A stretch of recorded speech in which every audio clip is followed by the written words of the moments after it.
Prisms in photography. It can be difficult to integrate prisms into your photography and get the result you were envisioning because they play with light in some unexpected but very cool ways.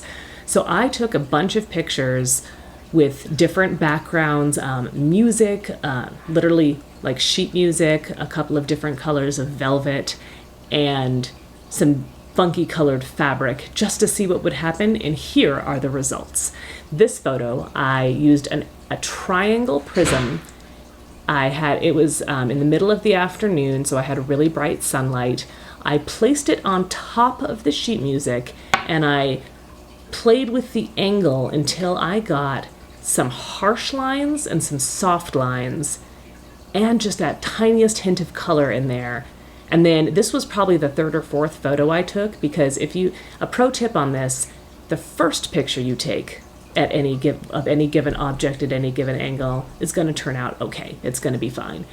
The fourth or fifth one you take is going to be really cool, because that's when you have taken just a few photos and looked at it and said, okay, that's cool, that's what I saw, but it's just a picture. It doesn't sing. And then you get creative for the next few, and then they start to sing. They start to look unexpected. The next photo here, I used a pyramid prism, put it on the same sheet music. I had that really bright light from the middle of the afternoon, and I got the angle just so that I would get that beautiful little hint of a rainbow peeking up, just being a rainbow in the middle of a black and white, kind of harsh photo. So it's a really different viewpoint of that, and it just pokes up and surprises you there, and I love that one.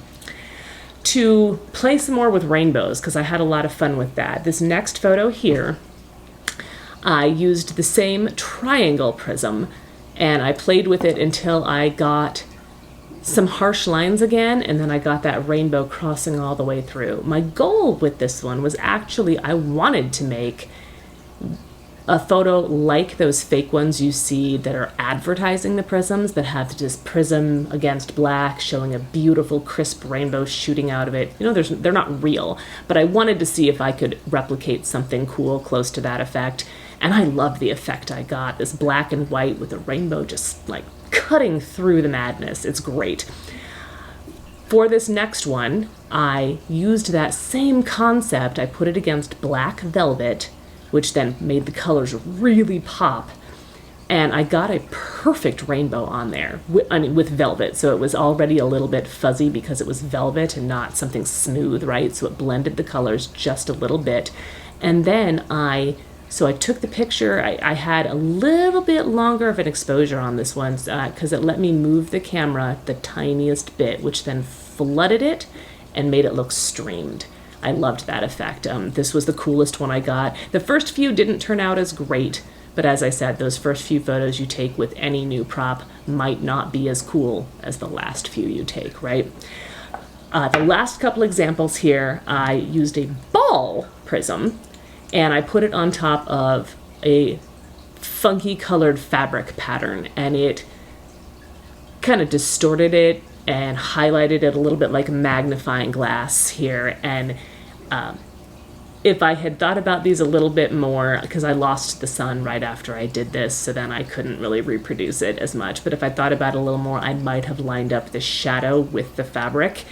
But regardless, these turned out pretty neat anyway. I might advise, try different kinds of fabric. Like, this was the fabric I had this day, but who knows what other cool things, like what other cool fabrics could look funny or interesting. I might suggest putting it on top of the music and see, oh, can I make a music note look really neat and unexpected through one of these prisms? Thank you so much for watching. If you got anything at all out of this video, please hit the like button and subscribe so you get all future videos. If you're interested in more integrating colors into your photography, click this video here that talks about the different colored filters you can use and a bit about how to use them, and I will see you in that video. And as always, keep being amazing.